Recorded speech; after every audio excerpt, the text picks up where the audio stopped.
एक बात पता है मैया आप लोग को कि लक्ष्मण जी ही बलराम जी का अवतार है।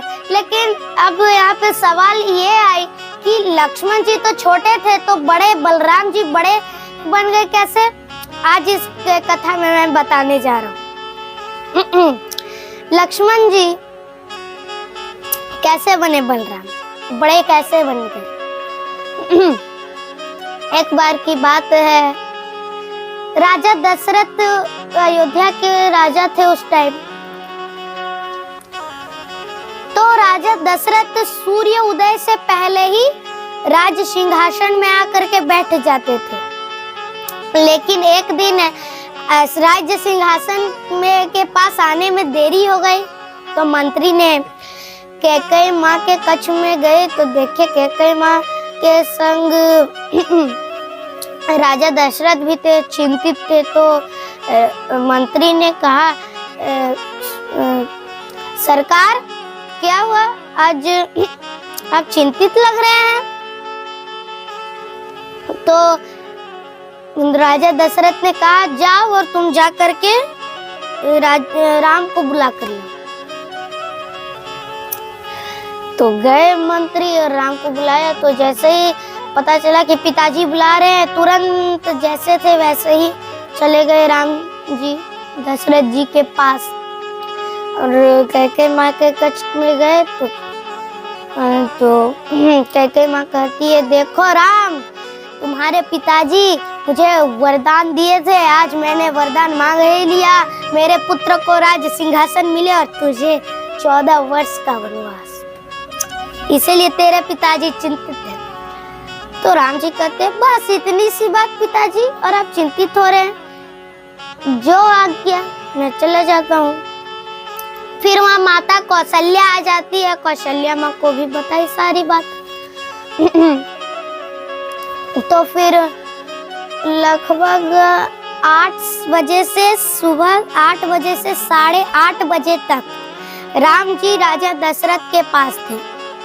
फिर राम जी 9 से 10 बजे के बीच में अयोध्या को छोड़ करके 14 वर्ष के वनवास के लिए वरानगी हो गए थे।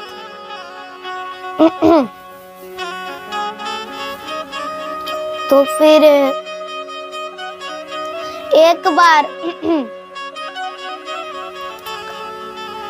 राजा दशरथ के सभा हो रही थी, तो भारी सभा में गुरु वशिष्ठ ने लक्ष्मण जी को शाबाशी पीठ थपथपाते हुए कहते, वाह लक्ष्मण, तुम्हारे जैसा भाई आज तक कोई नहीं है।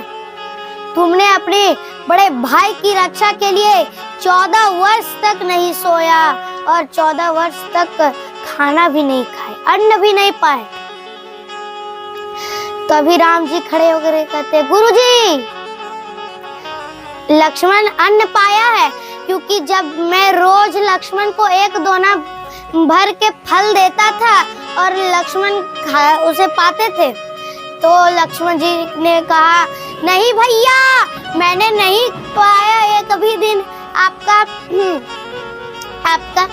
फल। तो फिर राम जी ने कहा, तो फल गया कहाँ? तो लक्ष्मण जी ने कहा, अभी उस टाइम आपकी रक्षा ज्यादा आवश्यक थी, भोजन नहीं, इसलिए आपने तो प्रसाद दिया था, तो आपका प्रसाद कैसे ही फेंक सकते, इसलिए मैंने प्रसाद को कहा, हे प्रसाद, अभी भोजन ग्रहण करने का वक्त नहीं है, तुम जाओ और जा करके अयोध्या में मेरे कक्ष में चले जाओ। आपने जितना भी मुझे अन्न दिया था, उस समय जितना भी फल दिया था दोना भर के, वो मेरे कक्ष में। तो राम जी ने कहा, चलो। राम जी लेकर के गए, तो अपना स्टोर रूम खोला तो भर के दोना भर के फल थे। तो राम जी ने सबकी गिनती की तो उसमें से 4 दोने कम थे।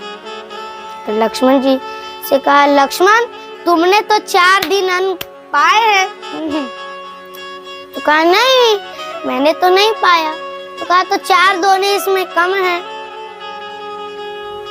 तो कहा कि 4 दोने इसलिए कम है, मैं बताता हूँ 4 दोने किसे कैसे कम है। तो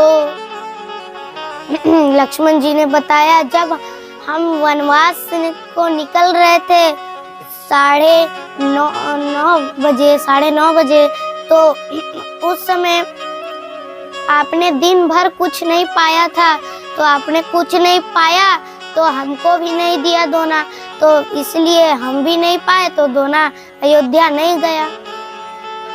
फिर और एक बार जब चित्रकूट में भरत जी आए थे मिलने, भरत जी सुबह 8:30 बजे पहुंच गए थे चित्रकूट। जब भरत जी आए थे तो भरत जी से आप मिले थे, तो उस दिन भी आपने दिन भर कुछ नहीं खाया था तो आपने मुझे भी एक भी दोना नहीं दिया, तो वो भी नहीं गया अयोध्या। फिर तीसरी बार जब रावण ने माता सीता का हरण कर लिया था, तो राम जी ने माता सीता के दुख में कुछ भी नहीं खाया था दिन भर। तो प्रभु आपने उस टाइम ना कुछ खाया ना मुझे दोना दिया, इसलिए वो तीसरा दोना नहीं गया। और चौथा दोना, जब मेघनाथ ने मुझे शक्ति बाण मारा था ना, तो मैं मूर्छित हो गया था, तो मैं दिन भर आपकी गोद में ही था, तो आपने भी दिन भर कुछ नहीं खाया, तो मैं तो आपकी गोद में था, मैं भी कुछ नहीं खाया। फिर अगली सुबह मैं संजीवनी बूटी खाया, तब जाके मेरी प्राणों बची, तो आपने कुछ भी नहीं खाया और मैंने भी नहीं कुछ खाया, तो वो चौथा दोना था।